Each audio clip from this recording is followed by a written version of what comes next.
Okay everybody, welcome back again with me Muhammad Shalih Asy'ari in my channel Jul Production with my daily activity.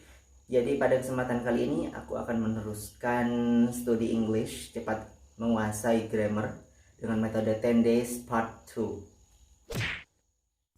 Buat teman-teman yang belum support channel ini, jangan lupa untuk like, comment, share, subscribe, dan hidupkan tombol notifikasinya biar teman-teman gak ketinggalan video dari aku. Ingat, subscribe itu gratis. So teman-teman, kali ini kita kembali lagi ya dengan materi yang sama 10 days, dan video ini akan bertambah. Ini adalah video kedua, jadi akan ada 8 video susulan tentang 10 days ini, mudah belajar grammar. Kita akan menguasai grammar hanya dengan 10 video saja. Jadi teman-teman tetap stay di video ini jika memang ingin mahir bahasa Inggris. Oke, dan aku belajar ini yang memang 10 hari. Ini enggak bohongan, aku memang 10 hari belajar grammar dan aku sudah menguasai grammarnya dalam 10 hari itu. Tapi karena ini video ya teman-teman, perlu diketahui terlebih dahulu bahwasanya 10 hari itu adalah metodenya. Untuk menguasai metode ini teman-teman harus diulang-ulang. Memang metodenya itu singkat, tapi untuk memahami satu pelajaran kan memang butuh waktu ya. Jadi semisal di pelajaran kedua ini adalah tentang pronoun. Nah, pronoun ini teman-teman kan ada I, you, he, they, he, she, it, dan juga me, you, us, them, her, him, it, dan juga posesifnya my, your, dan juga yang lainnya. Jadi kan kalau teman-teman cuma nonton satu video saja, satu kali video saja langsung kan cuma tahu teorinya aja, nggak sampai ingat di kepala. Jadi ini videonya ada 10 memang, tapi 10 video ini teman-teman harus selesai seperti itu. Dan mungkin setelah video 10 nanti aku akan bakal ngasih vocabnya dan juga cara pengucapan yang bagus. Kemudian ada video tambahan tentang bagaimana orang Inggris bisa mengucapkan kata-kata singkat. Jadi di dalam suatu kalimat tertentu itu ada yang namanya istilahnya kalimat langsung gitu. Seperti it's my time, show me gitu. Itu bukan kita eja satu persatu, tapi itu sudah berbentuk kalimat dan itu langsung kita ngikutin orang barat, jadi nggak bisa kita buat-buat sendiri. Jadi dalam pelajaran bahasa Inggris ini kita harus memang sering latihan. Orang yang menguasai bahasa Inggris saja ketika dia sudah lama nggak mempraktekannya ya, seperti saya juga jarang mempraktekannya lagi karena memang tidak ada teman, dan membuat video adalah salah satu tips, salah satu cara saya untuk tetap berkomunikasi dengan berbahasa Inggris. Jadi bahasa Inggris ataupun menghafalkan Quran, biar kita tidak mentakrornya, jika kita tidak mengulang-ulang lagi, maka kefasihan itu akan hilang sedikit demi sedikit. Ya memang sulit, kita harus menjaga seperti bisnis gitu. Membuat bisnis itu mudah, tapi ketika kita mempertahankan bisnis itu yang susah. Hafalan Quran itu mudah, dalam setengah jam kita bisa hafal 1 lembar, 1 jam kita bisa hafal bolak-balik, tapi menjaganya yang susah. Sama dengan bahasa Inggris juga seperti itu. Ini oke, saya matikan dulu karena hapusnya.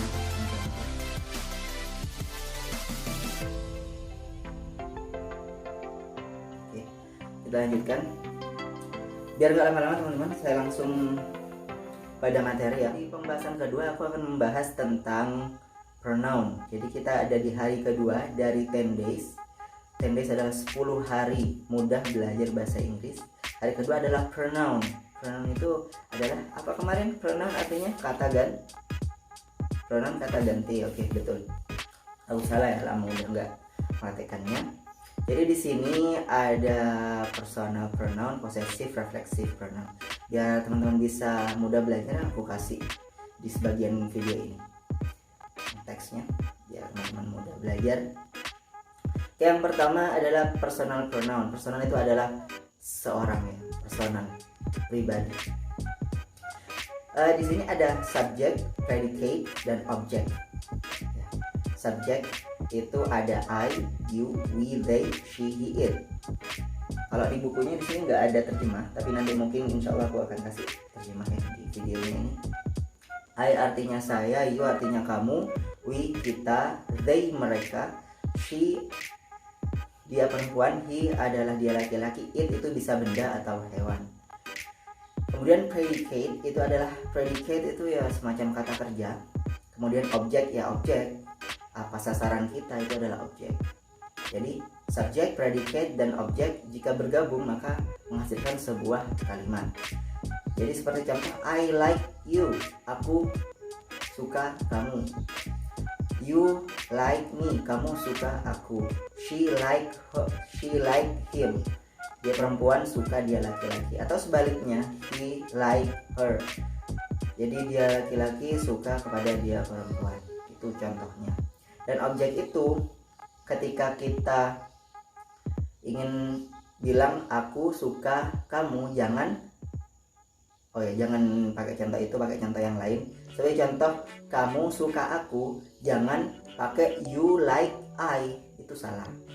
Atau kamu pakai contoh yang aku suka kamu, me like you, salah. Karena di sini ada penempatannya masing-masing. Ketika di subjek kita pakai I, you, we, they, she, he, it. Dan ketika objek kita harus memakai me, you, us, them, her, him, it. Gitu. Kemudian itu adalah personal pronoun, ya, personal pronoun.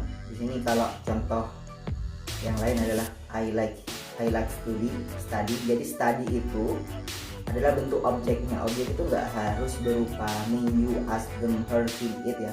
Bisa berbentuk study. I like study, aku suka belajar. Belajar itu bisa menjadi objek. You love me, kamu suka aku, itu adalah objeknya. Me adalah objek, you adalah subjek, kamu mencintai. He married her, dia laki-laki menikahi dia perempuan. Jadi pakai her. Ketika dia perempuan, dia objek, menjadi her. Bukan malah kita menggunakan me married she, itu salah. She karena she adalah subjek ya. Ketika menjadi objek, she menjadi her. Oke. Mungkin teman-teman bisa sudah paham di sini di personal pronoun karena penjelasannya sudah komplit. Kalau masih belum paham, teman-teman bisa ulang lagi videonya dari yang sebelumnya. Oke, di sini kemudian ada posesif. Posesif ini aku buka ya biar seru. Jadi posesif ini aku akan cari di Google Voice. Apa yang dimaksud dengan possessive pronoun? Menurut Wordpili, possessive pronoun adalah kata ganti yang berfungsi untuk menunjukkan kepemilikan. Di dalam suatu kalimat, kata ini dapat menempati posisi sebagai subjek, subjek komplement, atau direct object. Nah, itu dia adalah possessive pronoun ya. Possessive pronoun. Jadi kata ganti yang kedua adalah possessive. Biasanya ini menunjukkan kata ganti. Ketika kita membahas posesif, di sini dibagi menjadi dua.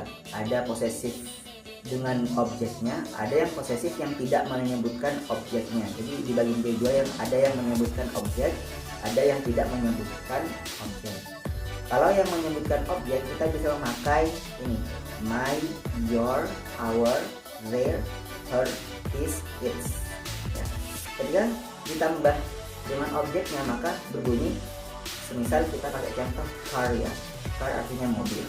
My car, your car, our car, their car, her car, his car, dan its car.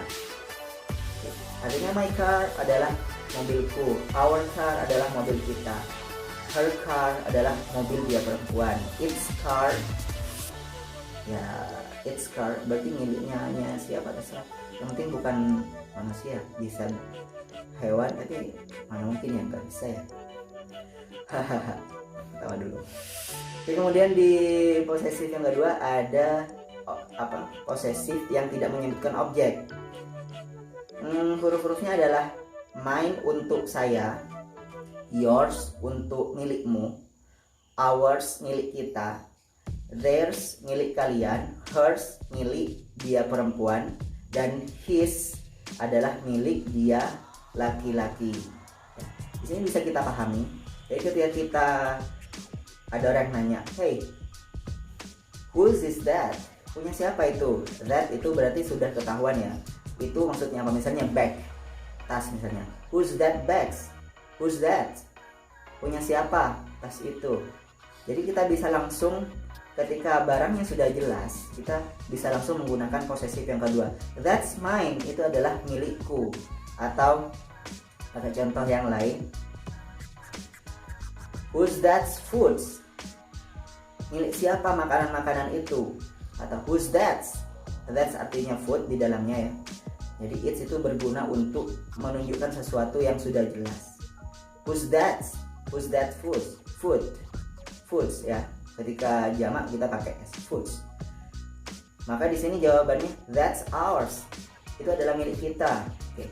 Itu fungsi dari posesif. Jadi posesif itu menunjukkan adalah kepemilikan. Kemudian di pronoun di sini juga ada yang ketiga, bagian ketiga adalah refleksif. Oke. Kita akan bertanya lagi pada Google. Apa yang dimaksud dengan refleksif pronoun?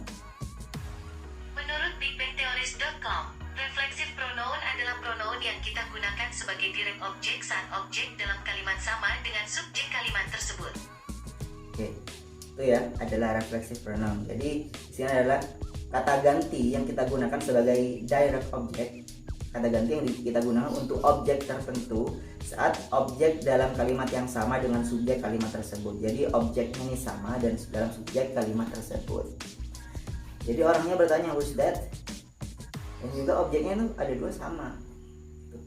Contohnya huruf-hurufnya adalah di sini kalimatnya ya, sebelum contohnya adalah myself, diriku sendiri, myself, yourself atau selves. Jadi yourself ini bisa kita sebut dengan selves juga. Ourselves, their selves, herself, itself, itself. Nah, di sini kita dari pertama personal pronoun, possessive pronoun, reflexive pronoun.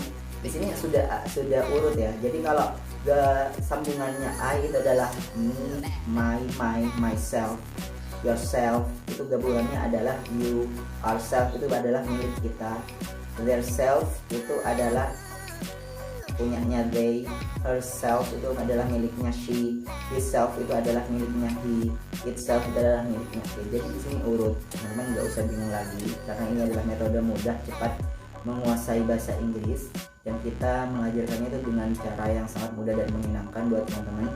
Jadi teman-teman kalau memang mau menguasai dengan cara ini, kita lanjutkan lagi kepada reflexive pronounnya di sini.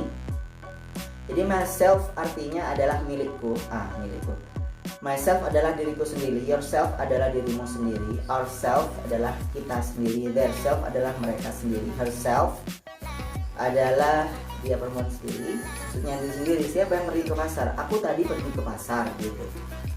Kemudian ditambah I go to market, aku pergi ke pasar. Kemudian ditambah di akhirnya myself, iya diriku sendiri. Ketika orang bertanya, aku tadi berangkat ke pasar, ada terus orangnya itu bertanya pada kita, siapa yang pergi ke pasar? Myself, iya diriku sendiri. Itu adalah kata penguat. Kalau dalam bahasa Arab itu adalah taukid. Ini adalah versi bahasa Inggris. Kalau kita belajar bahasa nanti ada taukid. Ini videonya kalau ada geser ya nggak apa-apa. Kita lanjutkan dulu. Semoga nggak jatuh kameranya.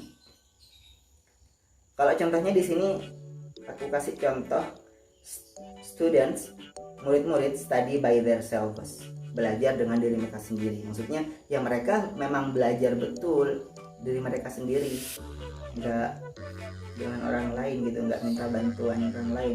I spend foods by myself, aku memang menghabiskan makanan-makanan ini dengan diriku sendiri, by myself. Jadi kok apa tadi? Jangan pakai bahasa Madura ya. Aku menghabiskan makanan-makanan ini by myself, dengan diriku sendiri. Ya, kok cuma tadi lagi.